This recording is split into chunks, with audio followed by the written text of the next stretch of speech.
Hey, everybody. Welcome back to an unexpected podcast. Today we have Alisher in Pennsylvania, Renair in the Netherlands, and Evan in Ireland. And we're going to be talking today about the FAQs that just came out, briefly, because they're brief FAQs. Then we're going to be talking a bit about kind of unusual cavalry. We're going to talk through Khan and chariots and how they work and what they work well against and what they don't work well against. And then we're going to talk a bit about camels and what they work against and what they don't work against.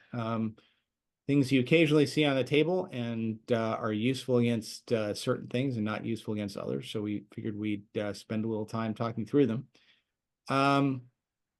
It's been a long, I know it's been a long break. We put out a bunch of episodes around the new year, and then a bunch of us are busy for one reason or another, myself with work.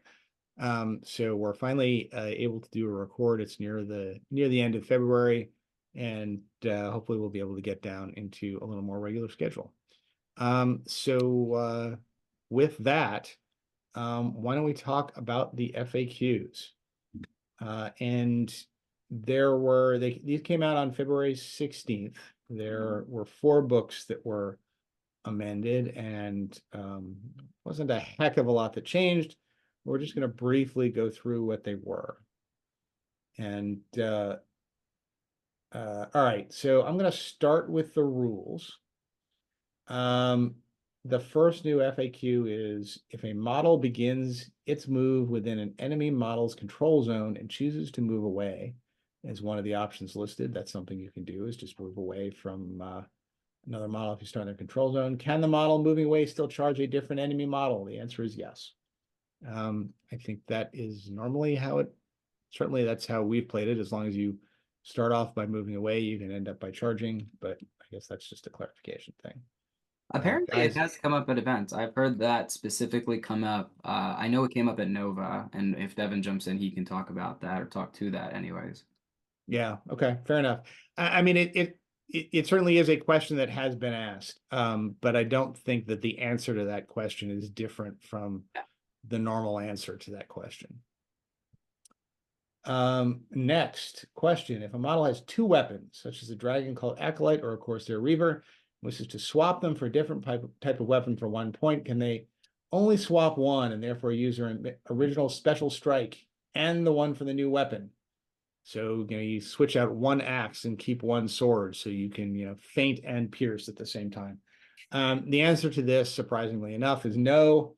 If such a model pays a point to swap their weapons in this manner, they must swap both of them for the same type of weapon. Which I'm glad they did that. Because at the ETC, I played against someone who had both swords and axes on his Easterling acolytes, and I was like, okay, sure. Yeah, I guess that's the thing. So piercing fate. what this doesn't answer is, can you pay 2 points and switch, well, no, I guess you couldn't, right? Because you put 2 points, switch them to axes, and then switch them back to swords. Yeah, that's right. Yeah, so I guess that's the problem, right? You got to switch both of them at the same time. I mean, I guess you could switch, you could pay 2 points, switch one to an axe and one to a flail, but That's an idea right there. yeah, that's a thing. Actually, wait a minute. Wouldn't that be kind of devastating at the front of a pike phalanx if you switched one to an axe and one to a flail, and then you flailed with the guy in front, but you had 2 fight 5 guys behind you to give Wouldn't you the be particularly devastating if you had an acolyte which already had 2 attacks, but other than that, maybe. Yeah, I guess so. And you need to figure out a way to get it into 3 guys. Let's see. All right. So the next one. If a cavalry model has fortified spirit magical power cast upon them, will the mount also gain the benefits if they are subsequently targeted separately by an enemy magical power? The answer is yes. I'm actually glad they answered this one, because That's nice. This one comes up every once in a while, and it was never clear to me what the answer to this was. Yeah, that's how I saw everybody play it, but it wasn't overly clear. Right. Yeah. I mean, I think this is how we played it, but if somebody pressed us on it, I'm not quite sure what I would go and point to as precedent for that, but now I have something.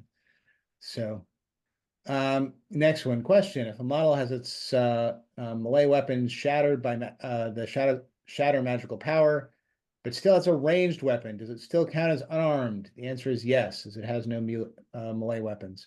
Yeah, okay. All right, I get it. The only heartburn this gives me is throwing axes.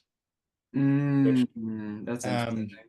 Yeah, I mean, I get that you maybe can be considered unarmed if you're like trying to like poke somebody in the eye with an arrow.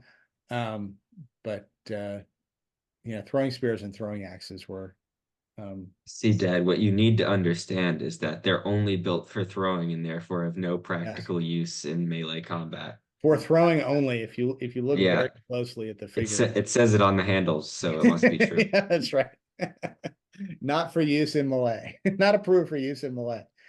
All right, next one. Can a model be deployed in or on a piece of terrain that would make it impossible for other models to reach them during the course of the game, such as on top of a pillar, sheer cliff, or a building with no way to climb? And the answer is no. And I think usually, so this is a rule that's has never really come up in our local play, just because I think we play just about everything as climbable. Which came as a surprise to Kylie when she came over here and played in Nova.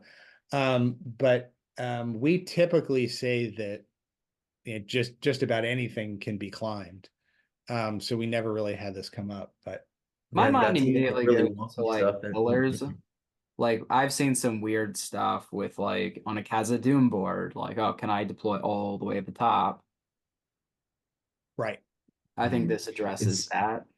it's an interesting question, isn't it? Because the way it's worded seems to be like it's impossible to get on top of it, which brings up the question of flying models, right? Flying Right. models and in some respects spiders as well, where they can get onto things that even like unclimbable things they should theoretically be able to fly on top of because they fly, right? Um, and I guess the question is, how do you rule something that's not climbable but is flyable? Do you say you can deploy up there or not? Well, I mean, I guess given the way this rule is written, that I mean, maybe this changes depending on what the other guy's got in his army. Like if he brought a bat, all of a sudden you can deploy that guy at the top of the pillar, because in theory the bat can get up there. Yeah, that's an awkward clarification. Yeah, I don't know. But I don't know. The simple way to do this is just say everything can be climbed, and then it's not a problem. Yeah. And which, by the way, I mean, if you've ever tried to do it, trying to knock somebody off of a climbable pillar is actually really hard to do. Because you got to first you got to climb all the way up there, and then once you get up there, you're basically you're fighting over a barrier to try and get up. If you ever like read those rules, and if you fail, you back up, and then you have to like make a die roll to see if you like fall to your death, which is really kind of painful for the guy who's trying to get at the guy standing at the top of the pillar. But anyway, that's what it is. Okay, so this was the next one is in errata, and this was the kind of quasi controversial one. And this was on page 28 in the language on pairing off fights. It says delete the third sentence of the second paragraph, which reads, at the end of the movement phase, opponents are always paired off into one-on-one fights where possible. Which I confess I never knew was there until this Nova, when the Hammond brothers pulled this sentence out on Evan and I when we were in the middle of the game, and brought Devin over to adjudicate this thing. So the issue is this. The way at least Evan and I think given how this is kind of unfolded online after this, a number of other people have always played this, is basically the guy with priority. If you have figures in contact with multiple opponents in kind of like a chain going down the line, where like one guy's in contact with two, and then somebody else is in contact with three, and the guy with priority just got to decide who fought who, as long as everybody was fighting somebody. And yeah, this sentence was lurking in there, and the literal meaning of this sentence is, if you have the option to make it a one-on-one combat and still satisfy that other requirement where everybody's fighting, you have to take that option. So instead of having like, you know, a two on one and a 3-on-1, and then some other 1-on-1s, whatever, you know, if you had the choice between taking a 2-on-1 or a 1-on-1 and still having it all be legal, you had to take the 1-on-1, which meant that it was somewhat harder to gang up on a model.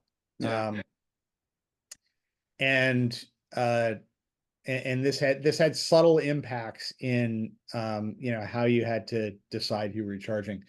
Evan and I had never played it this way. I don't know how you guys had played it. We had always just played that you could do it however you wanted, as long as everybody was in a fight. How did you guys play it? Yeah, that's how I've always played it. Someone called me on that at an event, and I don't even like, I was just kind of going through fights, so I wasn't super focused on what he was saying about it. But when he said it, like, I think the situation where I was playing elves and I wanted to make it 2-on-1 so I could shield, and he said, "Oh no, you can't. It has to be a 1-on-1 and then a 3-on-1." And that was the first time I had heard it. And I think that was like, personally, I think that was the most like one of the more pointless rules, like arguments the community has had. I've seen it a little bit on the forums. My understanding was that, and I've seen other people argue this, that line referring 1-on-1s at all is to just ensure that combats are happening, and a player could not try to like finagle away where a model was like out of combat, or B, you couldn't have like 2-on-2s. That's what I was understanding it as meaning.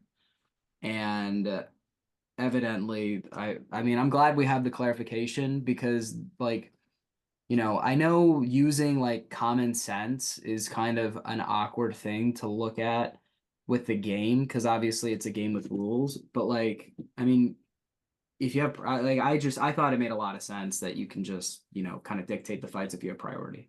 I mean, look, in defense of the guy you were playing against, when we brought Devin over and Devin actually read the rule, he said, "Look, I've always played it the way Matt and Evan have played it, but I'm reading this and it's pretty clear." This sentence in isolation, when you read it, couldn't be clearer. It was I think it was a poorly written.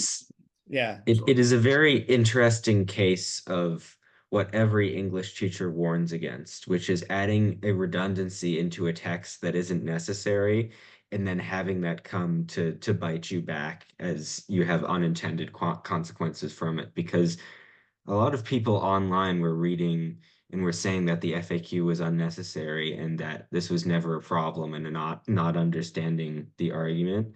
And I think, honestly, reading that rule afterwards, it's crystal clear that before it was removed in this FAQ, that is how it should be played, and that's how it's written. And it's clearly unintentional, because as soon as Jay figured it out, he removed it. Yeah. I mean, this is one of those rules that's really good evidence for something I've always maintained, which is that if you're going to either write or read and interpret war games rules, that a law school education is essential. Because, you know, this is the classic rules lawyering moment where, like, you know, you break out your principles of statutory construction, which is that, you know, all sentences within a statute or regulation must be given independent meaning if they're there. And you read this sentence, you're like, okay, well, he's got us. But but anyway, now that has been eroded out of existence, so we don't need to worry about I don't have the rule in front of me. I tried to find, oh, my book's right here. I'll check in just a second. Now, can we have, because that's eliminated, could someone try to argue, well, actually, we can have 2-on-2 fights? No, because that's still separate, like, not legal. Yeah, there's a separate section in there that says that goes through, you have to have one figure on each side, and every figure Okay. and every figure needs to have an opponent. You can't divide it up so that somebody's left standing. Then good riddance. Yeah. This just clarifies the game. I'm happy they did this. Yeah. All right. So let's make that go away. All right. So the match play guide, for what it's worth. A couple of ones here. So in scenario, so the first one is, in scenarios that allow models to exit the board, can a model exit the board via means other than its own movement, such as backing away, being commanded, compelled, or being hurled, flung by a siege engine, or any other such instance? And the answer is no. A model can only leave the board in these scenarios via their own movement. Which, I mean, I think we've all played it this way, although I would have sworn that was clarified in some way before, but I guess it wasn't. Yeah, so there was something that there was some other instance of this where I think it was clarified. I think it was hurls, like it was either hurls or sorcerous blasts, where you couldn't sorcerous blast somebody off the board. You hit the board edge and then you bounce like it's a wall. But now they've just made that broader. Next one is, in scenarios that allow models to exit the board, can a model enter the control zone of an enemy model and then move within that enemy model's control zone in order to exit the board? And the answer is no.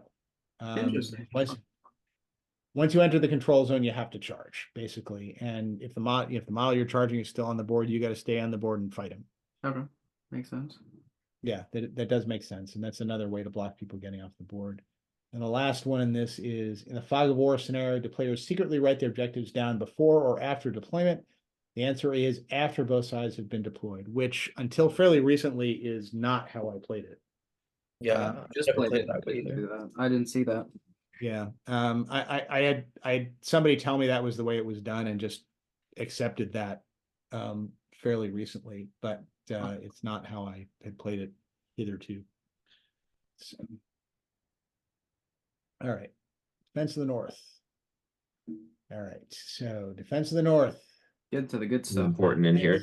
This is the important edit here. If an ant model charges the Dragon Emperor with his bludgeon brutal power attack whilst he is riding on the Royal Palanquin, will the Dragon Emperor automatically be dismounted as per the rules for bludgeon? The answer is yes. That's the ant meta is coming. I am an early adopter of this. Of the ant meta. I will ride Treebeard into victory, knocking every Palanquin I see off as I go. And then you play literally anything other than the Palanquin and you lose, and it's sad. How they square this FAQ with the rule in the Emperor's profile that says the only way he can be dismounted is by a direct hit from the siege engine. And I guess we got to go ... and or if an ant model targets the Dragon Emperor with his bludgeon brutal power attack. Can't imagine that comes up terribly often, but there it is. When the ant meta comes, guys, you're not taking this seriously enough. I'm ready for it. I'm ready and waiting. Yeah. Hashtag ant meta. All right.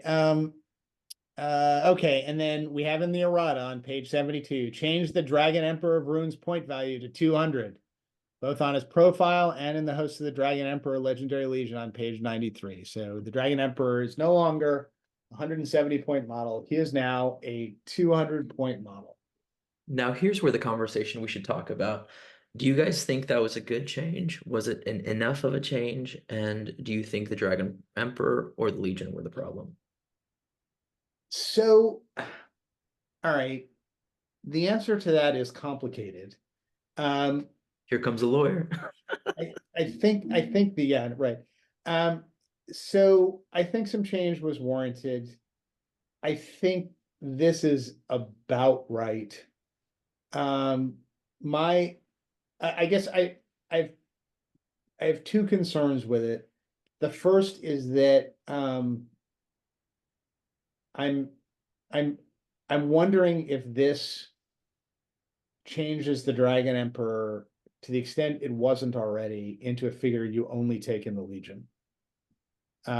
Because he's too expensive to take elsewhere. So I don't know about you guys, but I've played against multiple lists with the Dragon Emperor that isn't in the Legion. Yeah. And I think this definitely impacts them more than it would in the Legendary Legion, just because part of why these lists are taking him is because of how cheap he is, right? And I think now that he's 200 points, you're much more likely to just throw in a Suladan instead, right? Yeah, I think that's fair. I mean, look, at the end of the day, I guess I don't know whether this is gonna kind of make, what I don't want to see happen is make the Dragon Emperor kind of go way outside the Legion, and I don't know whether this is going to do that or not. As far as inside the Legion, I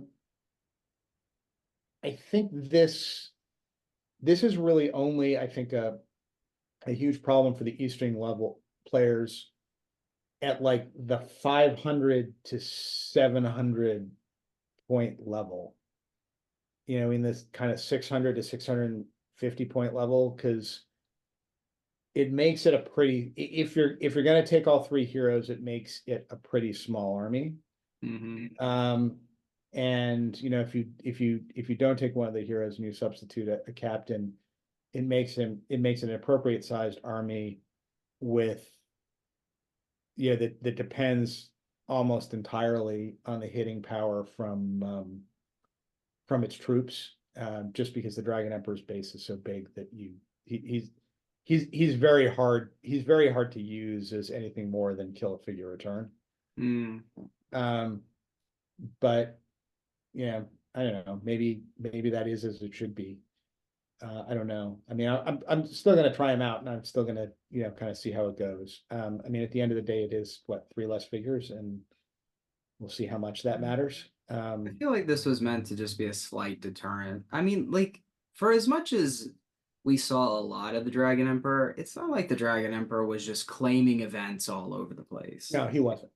It wasn't a broken mod. It's an efficient, like, the Legion is an efficient Legion. It does what it does well. It has a lot of strengths to it. It has maybe fewer weaknesses than some armies that have to really like worry about certain things, but it's not broken. It hasn't been broken. I like the points increase. I don't think it really does a whole lot with the Legion. I like it in that something we hadn't seen a lot of that I'm really glad we're not going to see as much of now is the Dragon Emperor with the Witch King. I don't know why more people weren't playing that combo. I mean, at 50, like, we see the Witch King and Suladan so much. For 55 more points, the Dragon Emperor would have 100% been a great pair for the Witch King at 170. Now it's more of a choice, and I like that, and I'm okay with that. I'm glad that I saw one list that was the Dragon Emperor with the Witch King, and I'm glad that I probably won't see too many more of those. Well, I mean, I actually sorry to No, butt go in, ahead. Dad. But I actually had a list lined up with the Witch King, the Dragon Emperor, Borogir, and Rutavi at 800 points, and then just like a normal Easterling army with the Witch King in there. And it was like 38 models or something like that. And I was always hoping to try it, but I'm sure as all of our listeners know, one member of the family usually is more inclined to take that particular list, so I never had the opportunity to. But yeah, I think that pairing is now um, kind of no longer usable. Though I think there still may be a problem with the Dragon Emperor Legion at 800, because I've never really had a problem with it at 650 or 600 or anything like that. But at 800, at least back before this nerf and still probably during the nerf, you're able to take all of your main heroes, an extra hero like a captain or a dragon knight, and then average between 40 to 46-ish models. And I would say at that points level, it's the best list in the game, or it certainly was beforehand. When I played at the ETC, every single ETC team that was like really competing hard had this Legion in it with a variety of lists that were basically just the same thing. Some had acolytes, some didn't. Some had a captain, some had a dragon knight. But every team had this, and almost all of them did quite well. And the rest of the army lists were sort of tailored basically with that list in mind. And I'm very glad that at least some sort of change was made, because it was honestly really boring to Yeah. just see that list everywhere and then see everybody else prepping for the list and then just only worrying about that. Makes for a very centralized meta at that points level. Yeah. Now, do you think that's going to stick? Because we have Nations Cup coming up at 800 points, and I think the 30-point increase doesn't really change the Emperor Legion at all. Do you think we're You still going lose 3 or 4 models. I to think might still see the same thing at Two Nations? two models if it's cavalry. I don't think it. I like. Yeah. I don't think it needed a huge hit. Like, to be honest. Yeah. I mean, I think it's nice. It's a fine hit. I think like who really wins is anyone who ever wanted to play Easterlings and doesn't want to be called a meta chaser, because now it's a whole lot easier to throw Easterlings on the table more casually. Well, to be fair, we all thought that the assault on Lothlorien got nerfed pretty hard, and everyone still hates that list. So Yeah. Yeah, I don't think it ruins the like if they have to ruin like they kind of had to ruin Assault on Helm's Deep. It's not terrible, but like they really like laid Yeah. into that list. I don't think they should have to ruin lists. Yeah, I mean, and Assault on Lothlorien, for all we complain about it, I don't think it's not an overbearing list now, at least not like it used to be. It's a list that you fear, but it's not a list that can't be beaten. And I mean, when was the last time you saw an Assault on Lothlorien list win a tournament? Yeah, it's not super rare. I to some extent. at GBHL, not GBHL Masters, at Articon Masters, and it But also yeah, came but second. post nerf. Well, that was post nerf. Oh, was that post nerf? That was post nerf, and it almost won the Netherlands GT against me. I almost lost, and I I won because I drew, not because Yeah. I won the game. To some extent with some of the like if you see a list and you really like, you think it's meta oriented or whatever, I challenge you to play the list. You'll find that weaknesses are a lot more glaring when you're trying to win than they are when you're trying to play into something. I mean, I took the Assault on Lothlorien to an event maybe 2 months ago. And I mean, it did well. Actually, at that event, there were two of us playing it. One of the guys got first, I got second. But like, you feel. All right. Well, there goes my statement blown out. Alisher, this is a very poor argument. I hate to That's say right. it. Yeah, you're not selling this, Alisher. I'm playing the game though, and We I'm got like, first and There's second, no meta. We got but- first and second. We're the only people playing with this list. Okay. I don't Next know. thing he's gonna I be don't like, know I how put to. Easterlings are not overpowered. I got first. The other Eastern player got second. The other Eastern player got third. I mean, I'm basically a drooling idiot, so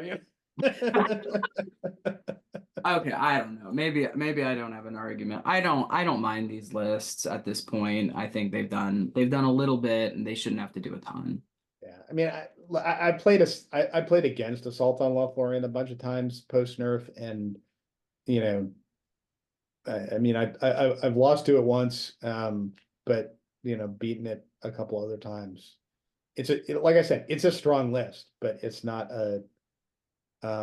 it's not oh my God, what the hell am I going to do? Which is what it was pre-nerf. Which I guess is a long way to circle back to.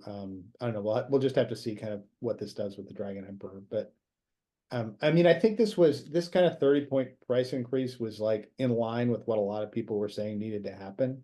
A lot of people were saying that, the points benefit you got from in the Legion for getting Black Dragons needed to be adjusted, and this is kind of a form of that.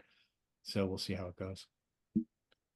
Interesting thing, isn't it, that you could have just removed the free black dragons, um, and then you would have gotten basically the same effect because usually you're spending what, like 36-ish points more or less on black dragons, and you don't need all of them sometimes.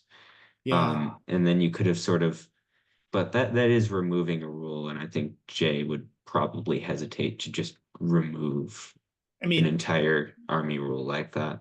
When that yeah, I doesn't mean, address you could errata that just as easily, but I guess the issue is that doesn't affect the Dragon Emperor outside of the Legion. It only affects the Dragon Emperor inside the Legion. That's sort of my point, right? Because we were talking about how whether or not this completely destroys the Emperor outside of the Legion. And because we see so much of the Legion, that was just my thought that maybe we would have preferred a different change. Yeah. But on the other hand, maybe that just makes it so you never take the Legion. So I don't know. Yep. Yeah, maybe so. Okay. So we're going to go to the last FAQ, which is in the Lord of the Rings, or the Armies of the Lord of the Rings book. Can an ant model use the bludgeon brutal power attack to target a model riding a monster, such as a ring wraith on a fell beast? The answer is no, as it is a monster model. Okay, well, that got answered. Nice. Hashtag ant meta. It's coming for us. There's no resisting it. So there it is. So you can Sorceress Blast a guy off a Fell Beast, but you can't Sorceress Blast the Emperor off the Palanquin. But you can grab the Emperor off the Pelican and smack him around, but you can't grab the guy off the Fell Beast. I guess you Yes. can't reach him, maybe? I don't know. A foolish consistency is the hobgoblin of a simple mind. All right. So that's the FAQ. So moving on. We decided we would talk because we've talked about cavalry at various points in time. We never really talked about kind of like the weird cavalry, which is stuff that kind of moves and behaves like cavalry, but in many ways behaves differently in some way, shape, or form. So the two we wanted to talk about today were Khandish, and specifically the Khandish chariots. We've discussed the Khandish army in another podcast. Here we just wanted to talk about the chariots, how they work, how you counter them, and then we're going to do the same with camels, because camels are also another type of weird cavalry that kind of bring their own twists and turns to the tabletop, and it's important to think about what they're good at, what they're not good at, and how you counter them. So with that, I'm going to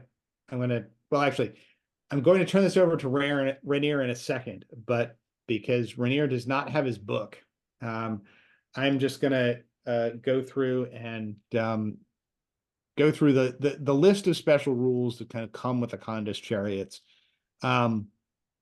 They are, for those wanting to look this up, they're in an odd place. They are listed within the rules for the Khandish charioteer and the warriors of the Varyags of Khand section.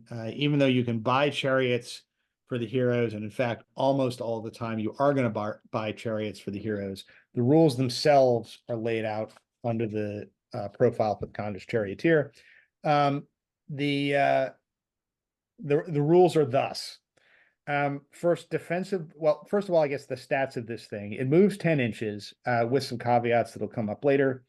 The chariot itself has a strength of 3, a defense of 7.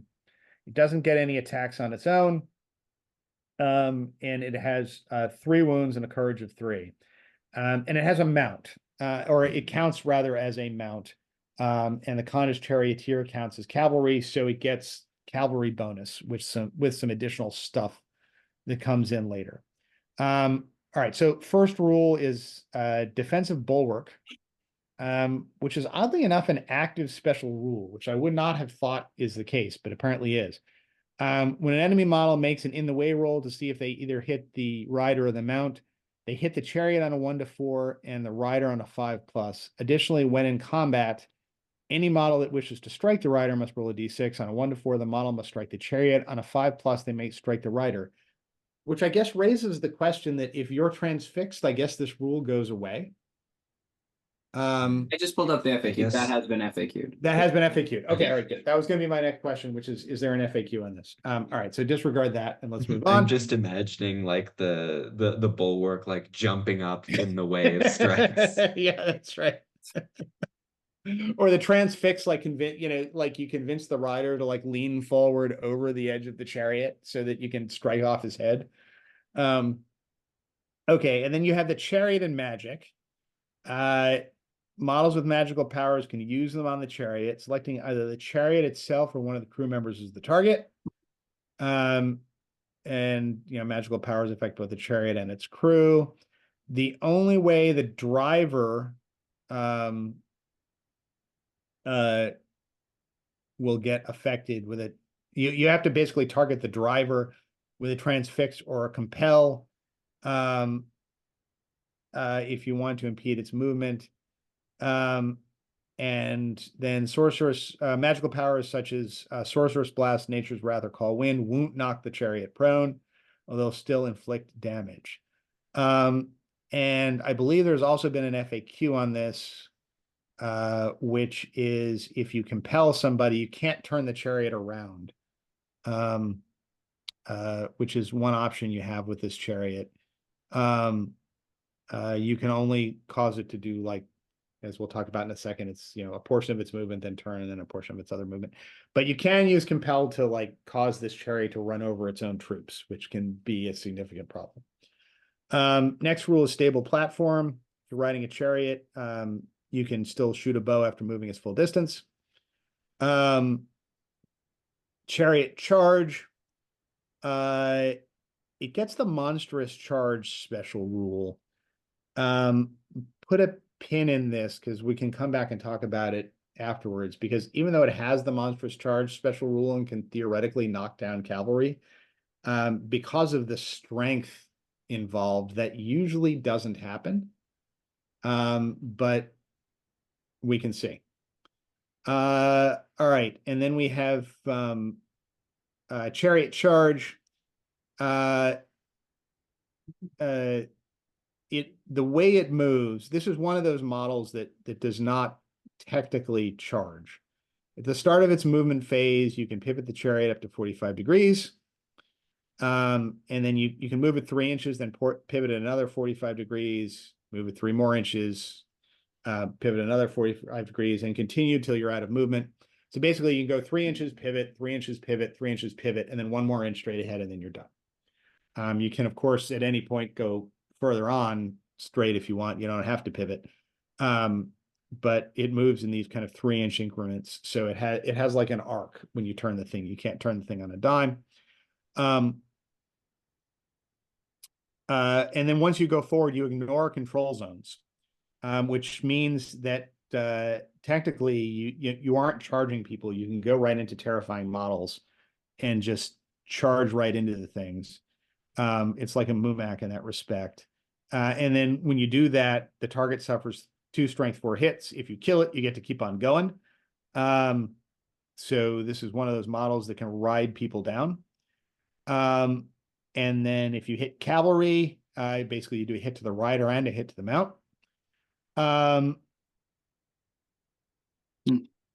And you can do this even when you march. So you can call a heroic march on these guys, which increases the speed that they go from 10 inches to 15 inches, and you can charge right into people. So you can make this a 15-inch move if you want to. You can instead forgo your movement to pivot in any direction. So this is like if you've driven through the enemy army, and the enemy army, if you like put a smoking hole in the enemy army as you've driven through with your 2 strength 4 hits, come out the other side, and now you need to turn around and do it again. You can, in lieu of doing this long arcing turn, you can just stay in place and just kind of pivot turn and turn 180 degrees and get set to do it again the next turn. And you can't jump obstacles such as hedges, walls, fences, or rocks. You can cross streams or gullies, but if you do it and you roll a 1, the rider is automatically thrown. A chariot is destroyed. All right. So those are all the special rules for chariots. So I've gone through that, Rainier. Talk to us about chariots and how they are used. So what you want to do is you want to run stuff over. That is it. No, chariots are used basically as Matt says. I think the one thing that sticks out is you don't really care about control zones because you can just bump into stuff. When it comes to the models that are equipped on it, you typically take. I don't typically take the charioteers, which are the basic warriors, because one shot you lose a 30-point model. Though there's like the argument that you can, but you would typically see them taken with the heroes, which are the king, fight 5, rogue strike, 6-inch banner for his other con models, and the chieftain, which actually, if you take the chieftain on the chariot, it's only 85 points, which is not bad at all. Also at fight 5. So many ways that I guess I would warn you against playing with them is don't overextend yourself.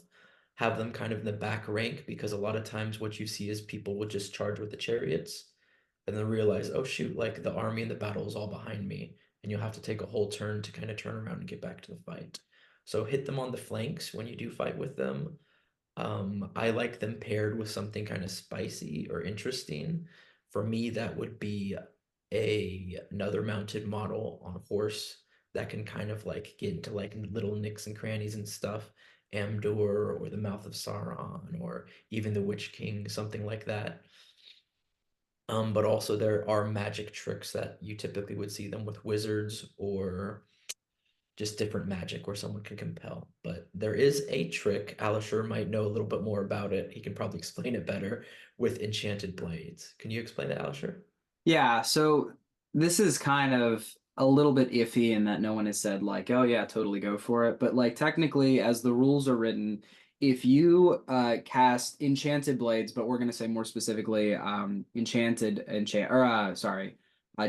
enchanted blades on a Khandish chariot hero, put that hero in a combat, successfully call a heroic combat and win during the fight phase, because the wording of enchanted blades does not specifically say strikes in the sense of like combat. It just says you reroll any failed to wound.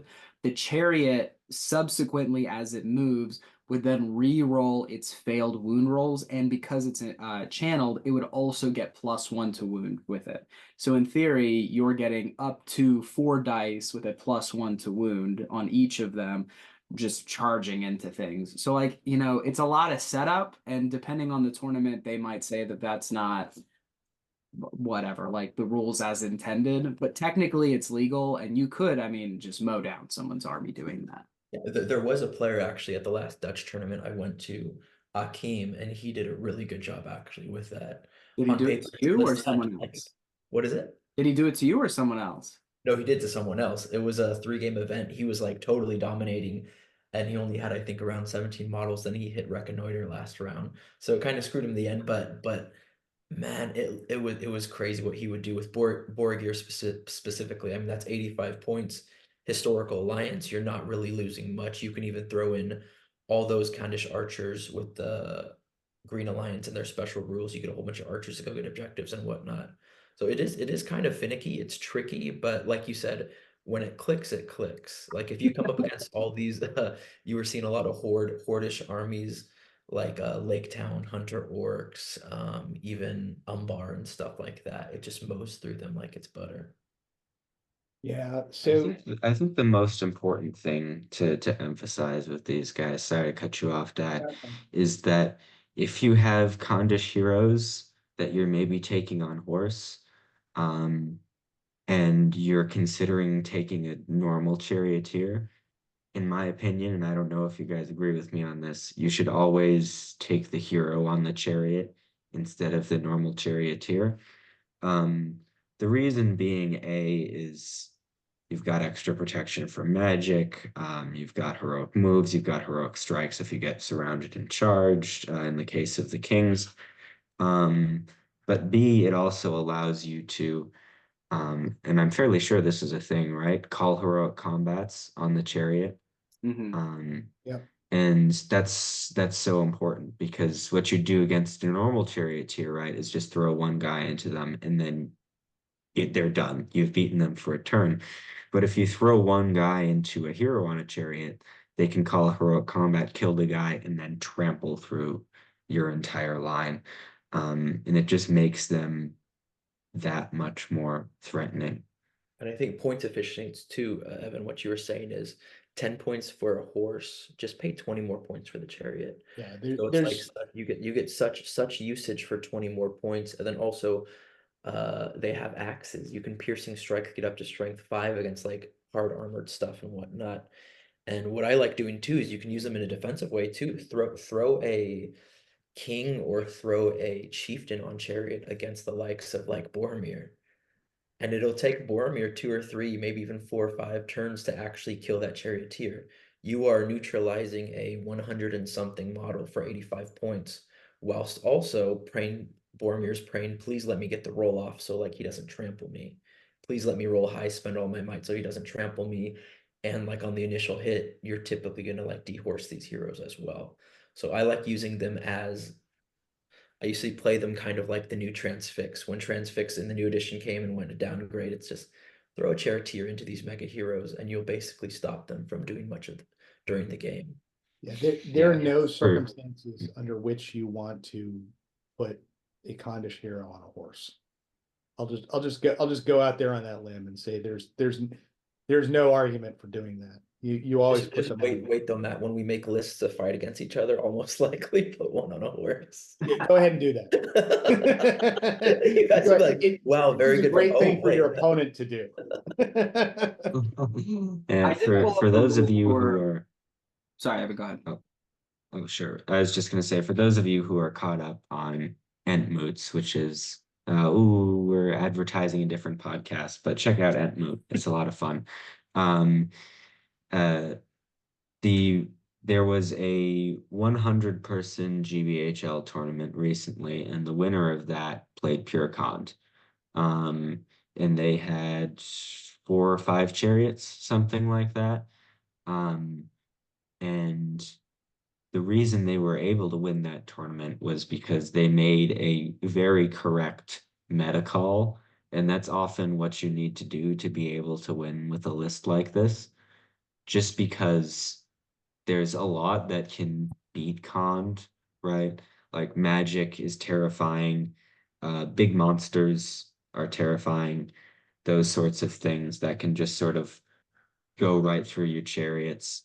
Even defense 7 is really annoying for chariots because they're not reliably going to be killing anything. But the GBHL meta at lower points, which is what he was playing, is very focused around mass low defense models. Like there was a lot of defense 5, defense 6, and a lot of hunter orcs apparently. And playing against something like a hunter orc list or a goblin town list, I think you've played that matchup before, Dad. Khand versus Goblin Town. So Khand against anything that is defense 4 or less is devastating. You will literally just ride over the opponent's army. And it becomes much trickier once you get into defense 5 or defense 6 battle lines. Because you can run into one of these guys, you can hit one guy and then just kind of botch your run over roll, and then you just stop, and then you get swarmed by your opponent. But against anything defense 4 or less, where you're killing these, you're rolling 2 dice on 4s to kill him. I mean, I played this against Goblin Town once, and I think I killed like 30 goblins in one turn. Rainier and I have done this actually. Yeah, Alish and I did it too. Yeah, it's devastating. When I was playing Khand, like that was my go-to army before I went to Korea. Heck, that probably inspired me to go to Korea because they looked kind of like Asianic. But yeah, it was glorious. You beat me though. You played Goblin Town, Alistair. It was whole ground though, so there's not a high. I love this. Yeah, there was I had a good shot because it was whole ground. But I am actually taking Khand to an event next weekend, and I messaged someone about it, and they said they're taking Goblin Town, so we're gonna see how that goes. How that goes. I'm here for it. I did though, for clarification, pull up the rules for Monstrous Charge. So I can cover them over quickly. And then one interesting note that I'm curious to hear what you guys actually say. So it says if a model with this special rule charges into combat, it will gain the knock to the ground and extra attack bonuses, see page 64, as if it were cavalry, with a couple of exceptions. This model will knock to the ground any model that it charges or subsequently charge it, including cavalry or monster models with a lower strength value than it after any modifiers have been applied, such as heroic strength. Even if the charge model has strength 6 or higher, the rider of a cavalry model will automatically suffer knock flying result for its thrown rider test. Additionally, this model will still gain the extra attack bonus if it charges or is subsequently charged by cavalry or another model with this special rule. And then the last bit of that is the same in the way that the Khandish have. And Huh? I was going to say the problem that arises here is in the strength comparison. Yeah.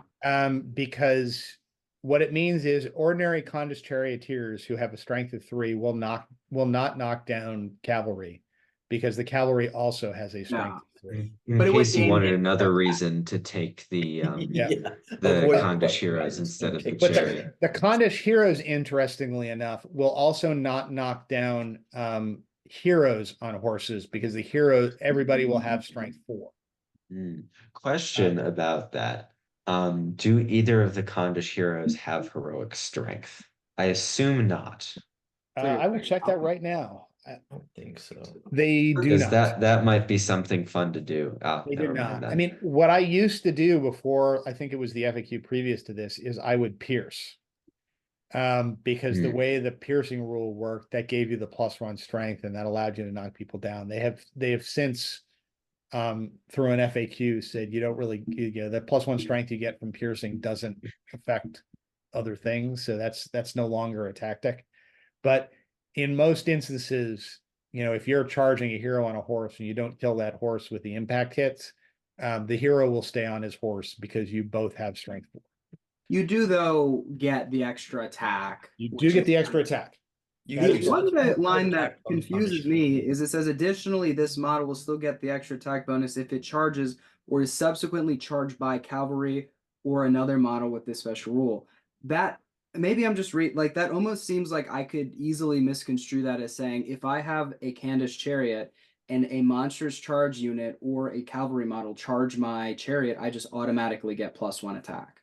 Yeah, and I'm pretty sure that's not correct. I'm pretty sure if you somewhere else in that rule, or maybe it's in the rule that it's saying where you get all the bonuses, in order to get the +1 attack in the first place, you must be charging. Okay. So Yeah. what it means is that if I'm a chariot model and I charge into an infantry model and I stop, and then I get countercharged by a cavalry model, I still get my +1 attack instead of having it get sucked away as normally would be the case. Okay.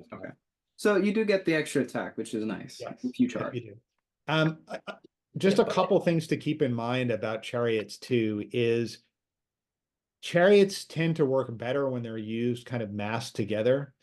And part of the reason is that one thing you'll find out when you're playing this army is that might is very precious, because all of your Khandish heroes only get 2 might, and those go quickly. When you're having, because you have to call a heroic move every turn pretty much. And if you're going to use those to call heroic combats, they're going to go away, or sometimes you just need them to win the combat or strike or do something. But your might points go away quickly. And one of the most powerful tactics with these guys is to call the heroic march, because that gives you, instead of like a 10-inch move, it gives you a 15-inch move. And if you position yourself right, outside of 6 inches, you can call that march at that 15-inch march. And like the enemy, if you're like 8 inches away from the enemy's battle line, it like can't get away at that point.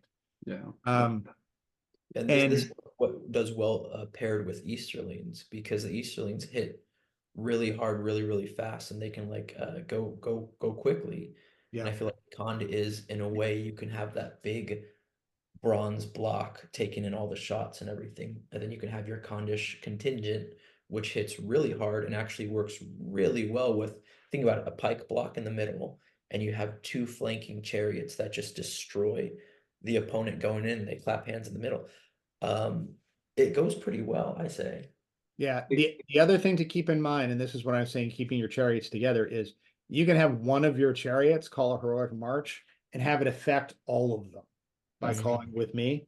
So you can have like 4 or 5 chariots lined up hub to hub. One of them calls a heroic march, and they're all going 15 inches. And that's terrifying.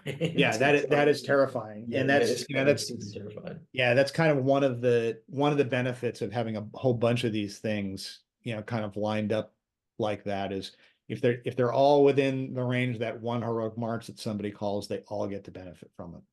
Yeah, and I For what think it's this is worth, the guy kind who of won the UK events list was the 1 king on chariot, 3 chieftains on chariot, 1 random charioteer, and then 15 cavalry. So we had 20 models total. Yeah. I mean, that's good. I mean, the charioteers sound good. If you're going against a meta where there's hunter orcs and like Lake Town, like all of that, like the I like that he had 8 might in a 600 point list. That yeah, really made a lot of sense to me. not bad. And then opponents have to focus on the chariots and the hero chariots. So the 20 models all at all of the warriors at defense 4 doesn't really matter because they're focusing so much on the chariots. But I would say I think what makes this unique, the chariots unique, and also the camels as we go into it, we talk so much about when you bring cav armies, it's the movement, it's the movement, it's the movement. It's thinking 2 or 3 times, 2 or 3 turns ahead to get the initiative. I think what makes the chariots so interesting is in that movement and that important move phase, you're also killing stuff.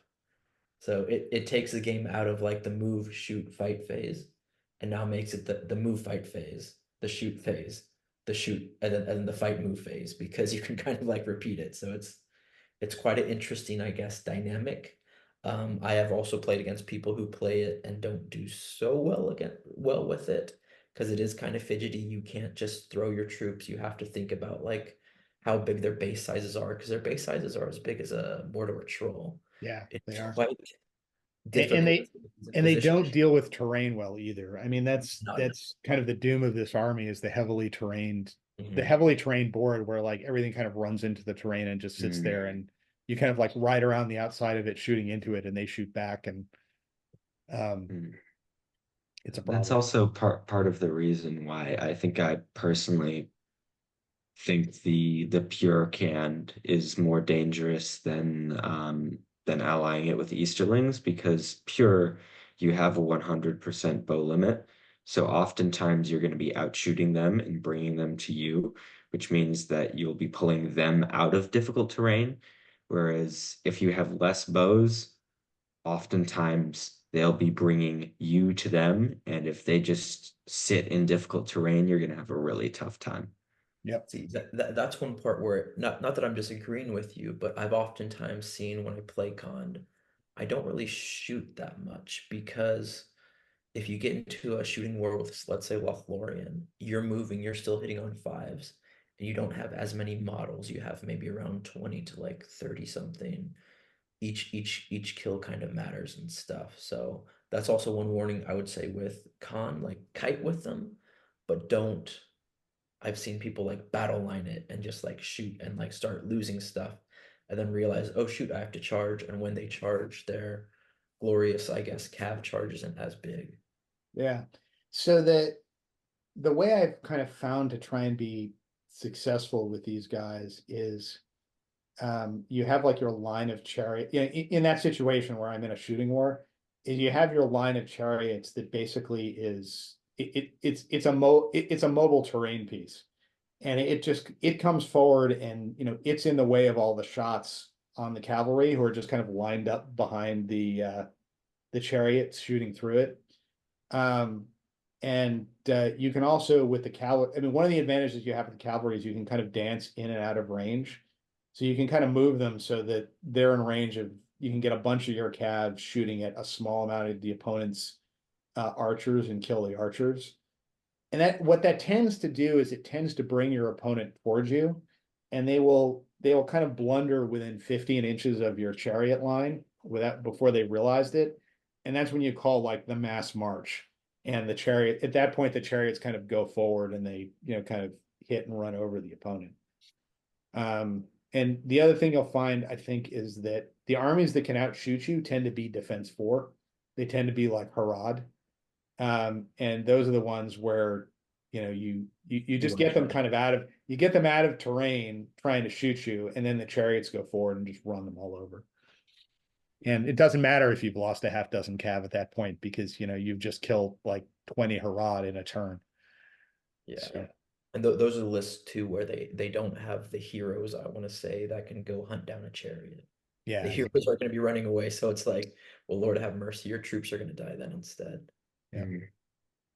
That's also why I think Khand really starts to fizzle out at 800 to 1,000 points. Is at those points levels you start seeing those blinding light supported defense 7, fight 5 walls that are just like that Khand is incapable. They can't outshoot, they can't run down with their chariots, and they just sort of get destroyed. So that's why I think lower points is definitely the way to go with these guys. That makes sense. Yeah. Does make sense. Yeah, if you think about it, all the things we're explaining are like pure lists or legions that they mow down, but like those like I mean, I've run a good 800 point list at this that I think I had 4 kings, and then the rest of it was cavalry, and I think it ended up being like 25 models or something like that. what the sad thing is though, Matt, you have what each king had 2 banners each, and each model had 1 banner each, and absolutely none of them counted towards your VPs. Yeah, well, and what killed me actually No. was I ended up drawing because of Against my elves, yeah. banner point. Yeah. But in any case, It's a good list because I used Yeah. to actually win in the States a lot of events with them, and I allied in Amdor. I think it was 2 or 3 kings in Amdor, and then you have a little tiny pike block, and then the rest just a whole bunch of cav. And it really does work out well because 3 to 4 kings, you can't really contest with that. yeah. Like we said, a Boromir or like a big heavy hero, or who's that one that we keep seeing? That beautiful model, the elf hero. Glorfindel? Yeah, Glorfindel. Like Glorfindel struggles to kill one of those kings the whole game, and then all the rest of the kings are just like, oh well, I won the roll off this turn, so I go first. And then you have these like 5,000-year-old elves just getting mowed down by these steppe soldiers screaming with their axes and their banners. It's amazing. Shall we talk camels now? Yes. Good segue, guys. All right. So let's switch gears from Khan to Farharad and talk camels. And camels, like chariots, can be, mounts for either regular warriors or mounts for heroes. They have a 10-inch move, just like cavalry. They are strength 4. So chariots are not going to knock them down. They are defense 4. They have 1 wound and a courage of 2. And they come with the Impaler special rule. So whenever a war camel charges into combat, it will inflict 1 strength 4 hit upon 1 model it has charged. Cavalry models suffer the hits on both the mount and the rider. If after these hits the raider is unengaged and has movement remaining, the raider may complete its movement any way the controlling player wishes, stopping straight away, charging another target, or anything in between. So this is a figure that is not like chariots in that it still, even though they cause impact hits, models on camels still must make courage tests to charge terror. They charge in the normal fashion. I'm going to talk about how the impact hits work, and then tell me if I get this wrong. Because this is an easy rule to interpret incorrectly. When you charge into combat, you inflict 1 strength 4 hit upon 1 model you have charged. So what that means is if you charge 1 model and you hit it, and then you get your strength 4 hit, and if you kill it, you can then go ahead and charge 1 more model and do the same, and continue to charge 1 model at a time until you run out of steam. But if instead you do the wrap thing, where you go in and you enter a control zone, and then with that, before you contact, you wrap around so that you hit 2 guys, you get 1 impact hit on 1 model. You can kill it, but then you end up in combat with the other model. That's my understanding of how this rule works. Am I wrong? Evan and I were just talking about this yesterday. I wish he were here to talk about it. I suppose we all wish he were here to talk about it. But he was arguing, as I recall, the opposite. His argument was that you get 1 strength 4 on each of them, but he was very clear in saying that it's very contested. Yeah. The question is though, when you charge a model that's mounted, you get a strength on both the mount and the rider. You might do. clarify. You do. Both of them. That is clear. Can you might his impaler hit? No, because it's not on the list of things you can use might for. It does not have a specific exception. Like in the chariot list, it says you can't might this. The war camel rule does not say you can't might this, but there's I a believe that list. may have been FAQ. Oh, that you can might it now? No, that just to clarify that you That you can't might can't. it. Okay, all right, yeah. I mean, I always read that you can't because there's a list of things that you can might that's in the rule book, and this is not on it. Yeah. But there's been apparently an FAQ on that. But anyway, that's how I read this rule, is that you need to kind of make a tactical decision with these camels about whether you're going to wrap around and charge 2 guys, or whether you're going to hit one, try and kill it, with the understanding that if you fail to kill it, you're just fighting that one. And I mean, that's how I read it. So yeah, these camels, I mean, they can be put on heroes, and the Mahood King and Mahood Chieftain are really, you know, tough fight 5 heroes. Like Khan, well, actually, I think the tribes master, who's the version of the chieftain in this, is only fight 4, but the Mahood King is fight 5. The Mahood King is Yeah, I 3 think attacks. The Mahood King is where you really want to. I mean, again, Yeah, 85 points. You get Mahood King, who has 2 might, albeit, but Heroic Strike, Fight 5, Strength 5, and a War Spear that basically is a lance. Yeah, That's quite deadly. And 3 You have attacks. basically these 3 attacks. You have these baby Boromirs that like are 85 points that can like really, on a good day, take out a battle line without even going into combat first. On a bad day, hero assassin, call a rope combat, and just like tear through your line. I know I'm bringing them actually to a 500 point tournament next week in the Netherlands, and I'm doing Soledad and 3 of them just to like see how that plays out, because it's like, okay, like it's going to be fun. A lot of the scenarios are pre-chosen and they're going to be really close up to each other. So we'll see, but I think it's a really, really good model to take. And then when we think about the camel warriors, we say, oh, don't take the charioteers. I would say take a few camel warriors, because it's only around. Oh yeah, camel 7. warriors are great. Yeah, they're great. You take them and it's like you have 1 or 2. I played it again at a previous Dutch tournament 700. I went against Rivendell, and we were playing, and she didn't want to engage me because she was not smartly shot, but like she didn't want to engage that side of my flank with the Rivendell Knights, because she knew like, okay, if I have the initiative next, win priority, maybe a camel that 17 points can take down like 3 or 4 Rivendell Knights potentially, and just that potential is really scary for. Yeah, and also their ability to dismount enemy cavalry is really tough to deal with, because they can I mean, they're taking down the opponent's mount usually 50% of the time if they charge them. And you know, and then they just run them over and stab them with the war spear. Yeah, I mean, the other thing that comes with the guys on camels is you can get them with blowpipes. So you have a 12-inch shot that comes with these things too. So you can basically, against cavalry that does not have bows, you can run these guys up 12 inches away and just start shooting poison darts at them until they're like, screw it, I have to get into range. They get into range, and then next time you try and get your heroic. I would say though the weakness is they are fight 3, so they die quite easily, and I would say the typical fight 3 defense, yeah, they're fight 3 and 4, defense fight 5. So they're really there for the charge. You can't really throw them against the battle line and expect, oh, in combat I'm just going to mow down this battle line, because they go down pretty quickly at fight 3 and defense 5. Yeah.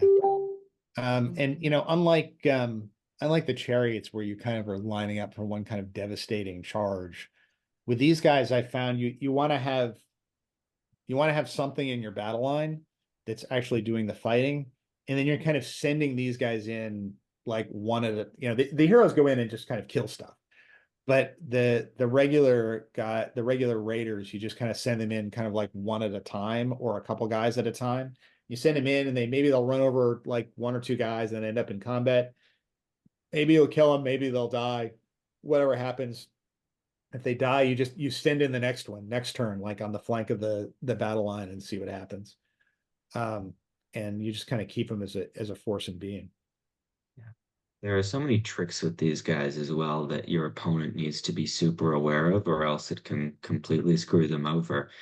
Like, I don't know if we've really touched on this, but this applies to both Khandish chariots and camels, more so to camels, I'd say. Uh, if your opponent moves first and pins one of your chariots or camels, what you can do is you can charge another chariot or camel into that model, pinning them.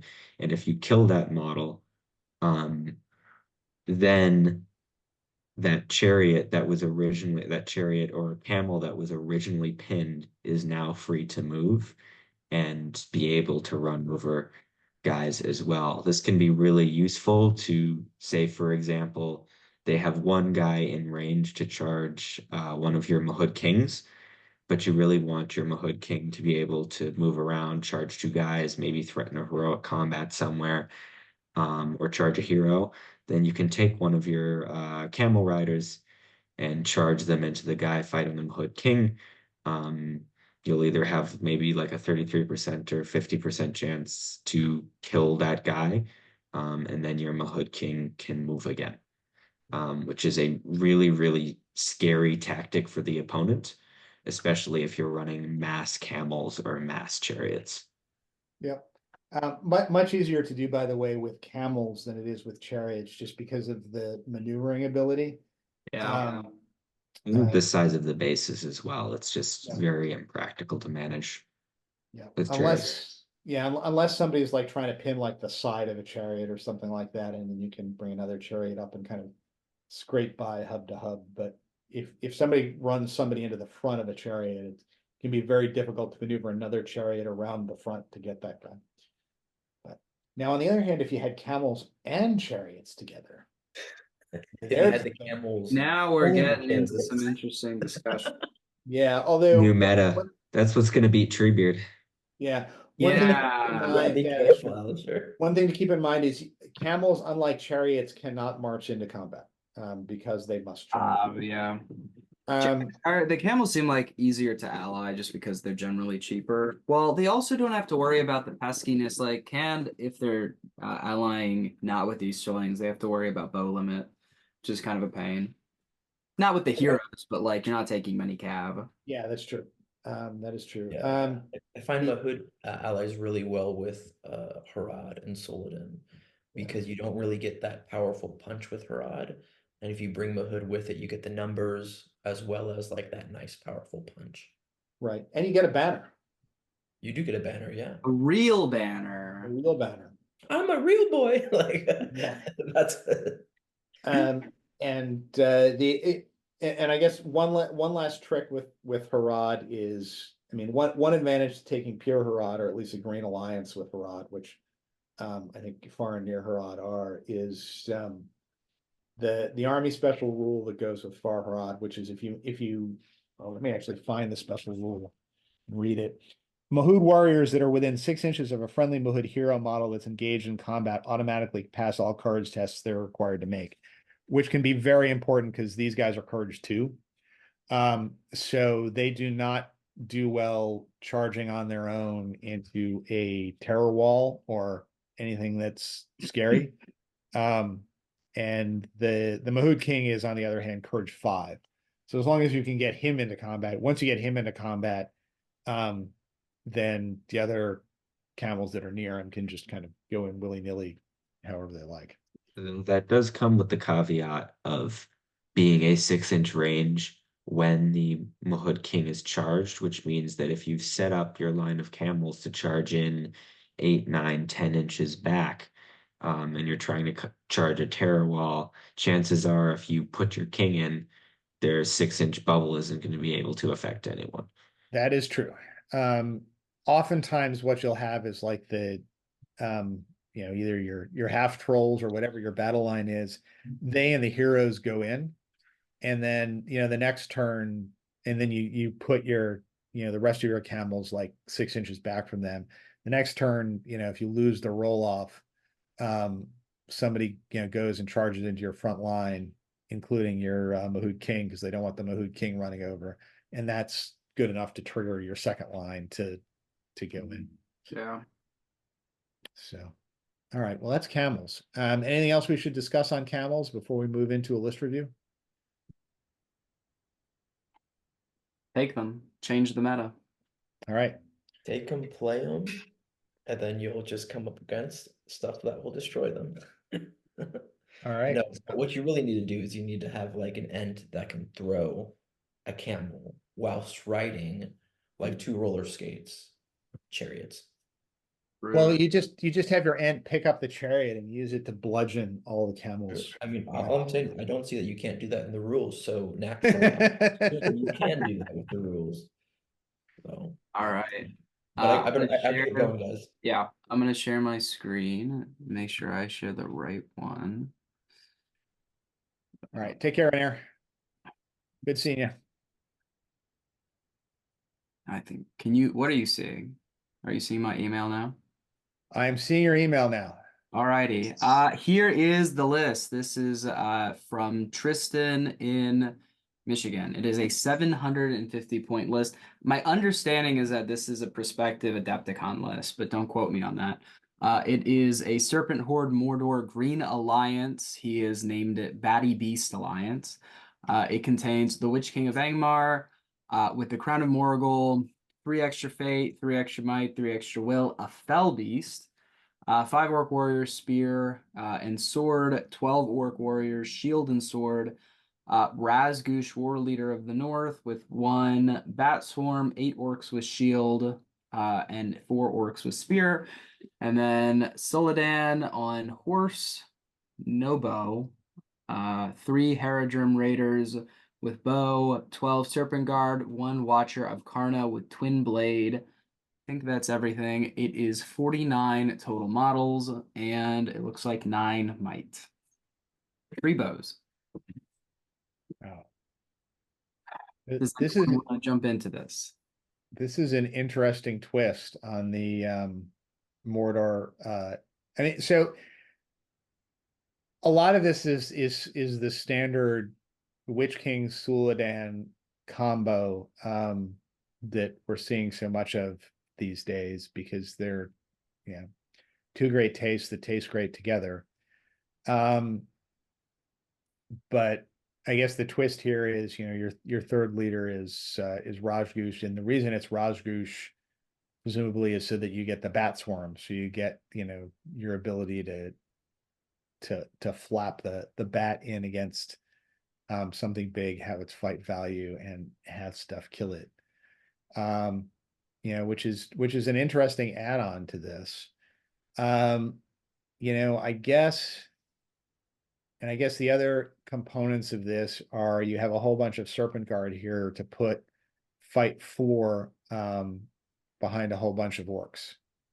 And I guess downside of this version is there's no terror wall here, which is the the other big thing that kind of tends to come with these lists, are the Black Numenorian list. I'm not sure that the bat swarm is worth the lack of the terror wall, but there are an awful lot of models in this list. And 3 hitters with a bat is nothing to shake a stick at. I wonder if there's a way to put more bows in this list. Because you got access to the nice, cheap but effective Haradrim bows. That you could And because Suladan's got slots left in his warband here, he's only got he's got 2 extra slots here. I mean, you could get rid of the watch. I've never been a big fan of Watchers of Karna. They tend to be like the first guys that get shot. In this list, I think they're necessary. The reason being is you hate terror so much. Having at least one guy to charge into like a troll or something is Having one useful. guy to die to a troll. Yeah, I guess so. Yeah. Um, Just that's having that utility is yeah. nice. I mean, and I guess that's the limitation on the bat in this list too, is that the bats are what, like courage 2 or something like that. Yeah. And it's tough to get. I mean, the figures that you tend to want to suck the fight value down on tend to cause terror, and getting absent one of those goblin heroes that either imparts a higher courage value to the bats or allows the bats to be furious or enraged, kind of makes it hard to actually get that bat in. And this doesn't have any way to get the bats. Yeah, it's courage 2. So, if you're trying to get in, trying to have the fight value of, say, another Witch King, or a Gulavar or something like that, the odds you're going to be able to convince your bat to charge that guy are pretty low. Yeah, I agree. So, all right. Who's the leader? Is it the Witch King or Suladan? I don't know if he specifies. My guess is it's the Witch King, because the Witch King, just because I the Witch really, King's first. I really don't like either option. And that's one of my many concerns I have with taking the Witch King on a Fell Beast. I don't know if I've really voiced this opinion on the podcast before, but I am a firm believer that the Witch King on a Fell Beast is very out of style, and doesn't really work in this meta anymore. You and I could not agree more on that, to be honest with you. Just the pure efficiency of the horse is incredible. Being able to mainly be a caster and be able to 1 dice, 2 dice cast spells every single turn, and then perhaps go into combat a little bit later, chop through some guys. Just the size of the base with the Fell Beasts makes things so incredibly inconvenient. Added on to that, it makes you a much bigger target, and doesn't increase your durability at all.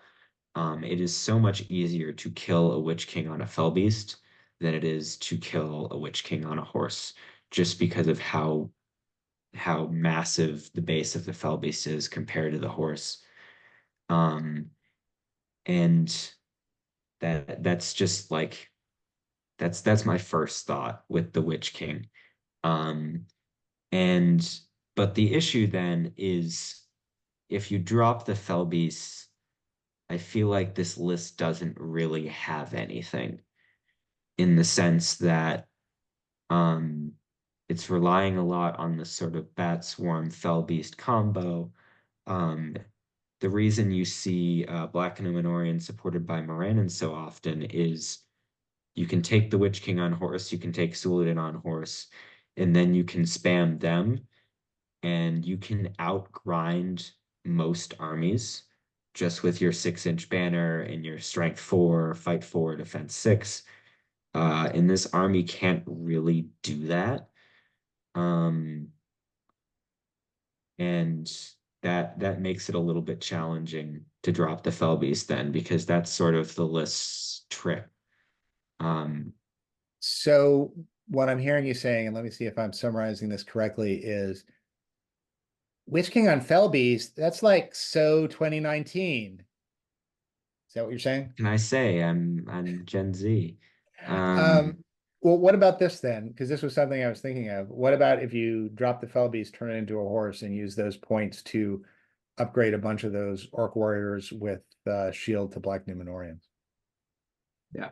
I hate to do it. I hate to do it, but it's It's the list, isn't it? Right. Yep. It's and then of course the issue arises.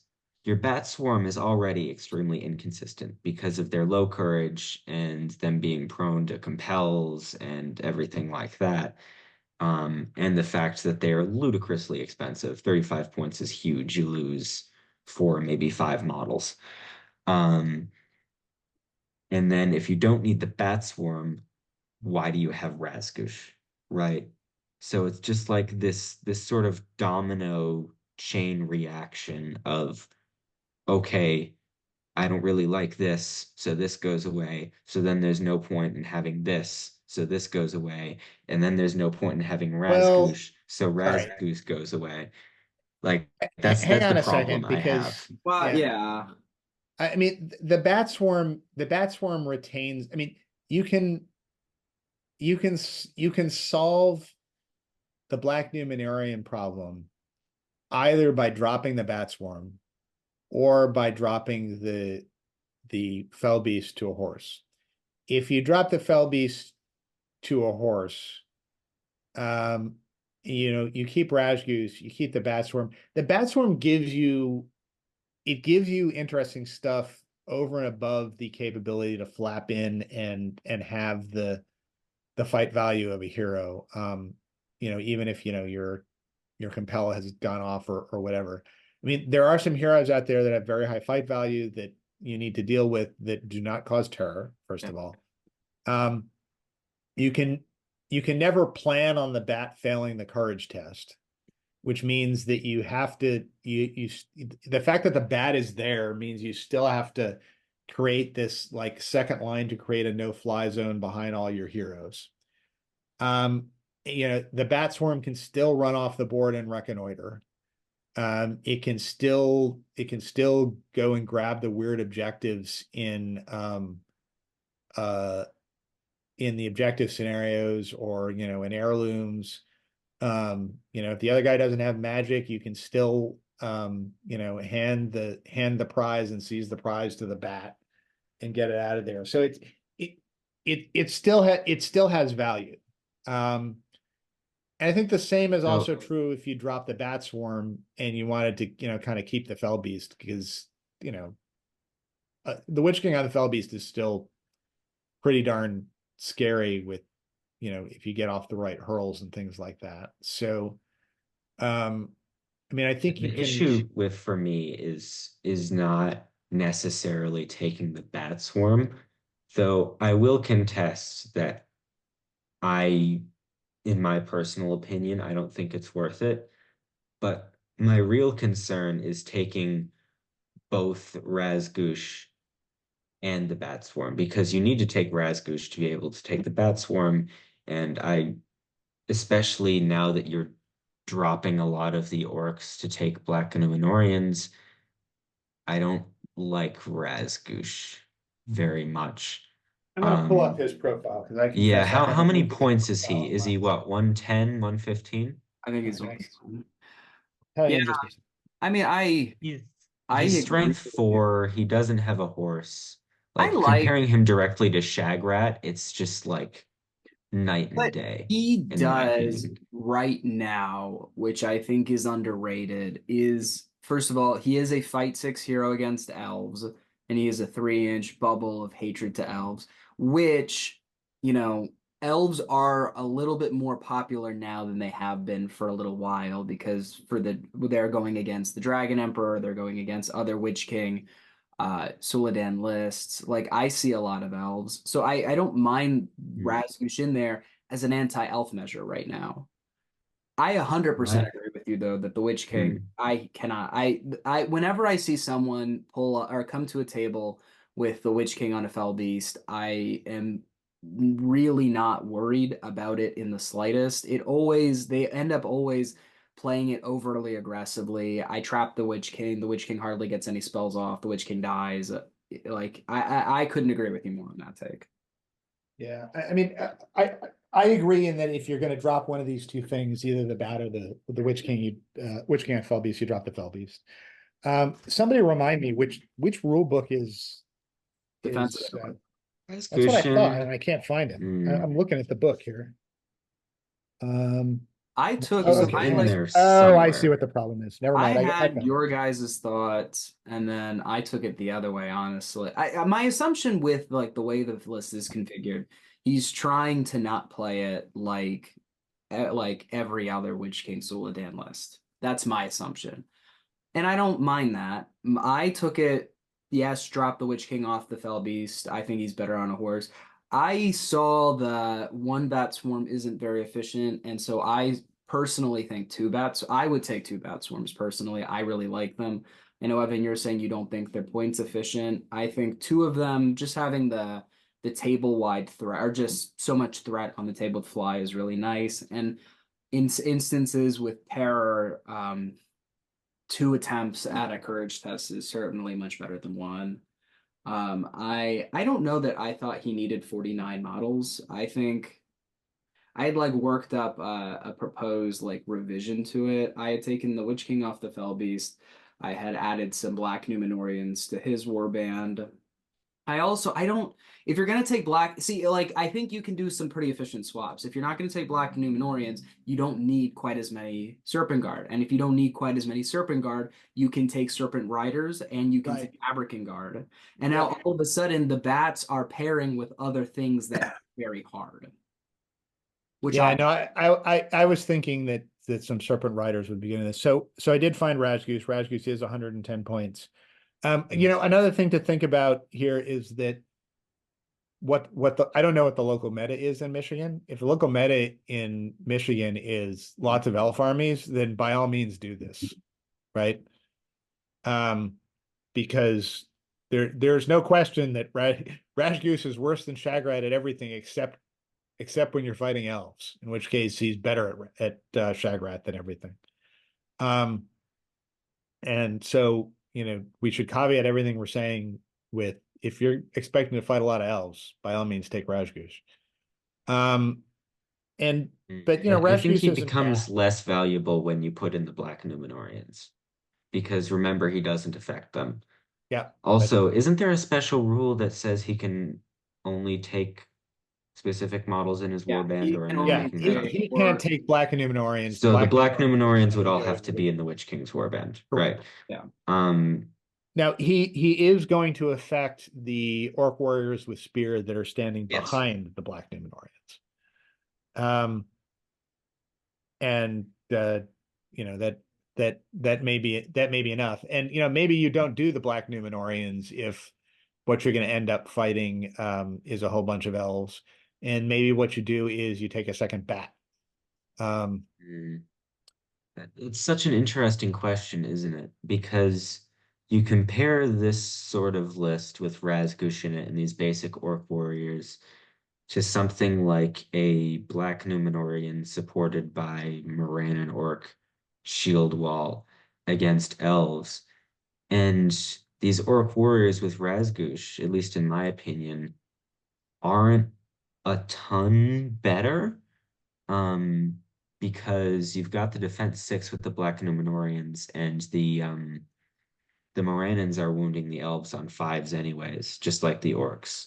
And sure, you get more models, but you're also a lot more shooting resistant, which is a concern that the person who submitted this list talked about in the preamble, didn't they? Yeah. About getting shot apart, which I think is a valid concern. No, it is. Um, Uh, but yeah, yeah. I hate to be the Debbie Downer that I have been when reviewing this list. It's just you you viewing this in the light of the international meta, which I get I should not be because I assume they won't be taking this list internationally. Um, I think they're going to Adepticon. if I think that's kind of okay, it's a big tournament, but it's not like yeah. insane international stuff. But at these higher points, oftentimes people will lean into these sort of grindy attrition lists that rely less on their heroes and rely more on their warriors. And my concern is taking all of these tricks like the Witch King and Fell Beast and a bat swarm and Razgoosh, and all of these things will end up meaning that your list will just get ground through, basically, in some scenarios. And that's something I experienced at Articon a couple years ago with my Angmar list, where in some matchups I just couldn't engage the opponent because if I did, my orcs would just get completely torn apart. And that's sort of my biggest challenge that I have with basic orc warriors in the current meta. Is just that they can't stand up to those more solid shield wall armies. That's fair. Yeah, they do die pretty quickly against, especially if they get outfight valued. Yeah, like even basic Gondor, no Boromir flag or anything. Like they get outfought at fight 4. Sure, you've got Serpent Guard, but their defense 4, they might get shot out. And you wound them on 6s, they wound you on 5s. That's a huge difference. Yep. So, all right. So here are some thoughts to sum up. I mean, I think we're all in agreement. Put the Witch King on a horse, take the other points and do something with them. I think you put some Black Numenorians in the Witch King's warband. I'd make some adjustments. I'd make some adjustments to Suladan's warband. I'd have probably 3 Serpent Riders in there. I'd drop the Serpent Guard down to probably 6 Serpent Guard, and I'd probably increase the number of Haradrim with bow to 9, which will at least give you, yeah, it gives you a decent amount of shooting, and gives you another, kind of threat against somebody who has, no shooting at all. And then, I mean, I'm okay with Rajgoose. I mean, I get you could put somebody else in there and take more Black Numenorians and turn this into the generic Witch King Suladan Black Numenorian list. I'm okay with Rajgoose and a Bat Swarm. And if you want to figure out a way to get a second Bat Swarm in there, you could probably do that too. But I think this list would definitely be more competitive with trading the Fell Beast for Black Numenorians and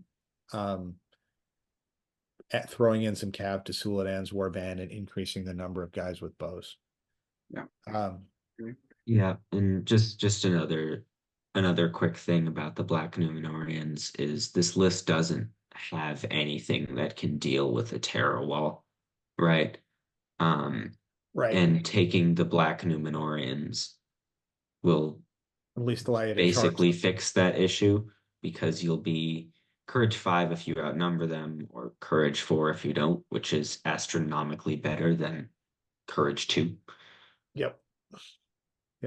And you're probably going to outnumber them anyway, so you're going to be Courage 5. So gives you the capability to charge. Yeah. And Rajgoose is Courage 5, so he's Courage 6 if you outnumber him. So he'll get in. The Witch King can get in. And then you got guys that can shoot too and force them to charge toward you. I don't know. I don't think the Watcher of Karna is particularly necessary here, especially if you make the change to Black Numenorians. Yeah, if you take them, you're fine. Mm. Yeah. Maybe a couple of the Aberkan guys could be fun that are strength 4 with a +1 to wound, just to be able to like gang up on heroes that you've compelled, because the Witch King isn't very reliable in killing heroes, Yeah. right? Because he's got the 4 attacks, doubled to 8 with the strikes, but he's only strength 6. So I mean, he's no Gulliver, right? Yeah, that's true. I mean, although query whether Serpent Riders are a better answer to that, is compel somebody away from the battle line and then charge it with a couple of Serpent Riders. Why not both? Yeah, well, I'm not sure the points and the slots in Suladan's Warband will support both, but if you can figure out a way to do both, then Yeah, I would agree. Mhm. so Yeah, I guess another thing before we step away from the Black Numenorians is they do allow you to swap Serpent Guards for Haradrim warriors with bows and spears, yeah, no, which will that get you more. I don't know if you've already made that point or not, but yeah, well, I guess that was implicit in what I was saying is once you switch Orc warriors to Black Numenorians, Evan is correct. You need less Serpent Guards to stand behind the Black Numenorians, and therefore you can just have more guys with bows.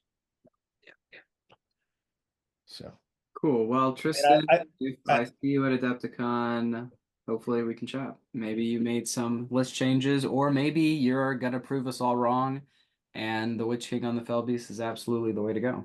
yeah, it's the I bet of the think future. if anything, what he should do is look back on the games he played at that local tournament, look back on practice games he's played, and evaluate whether or not he's played against enough elves or expects to play against enough elves for that bonus from Razgush to really be useful.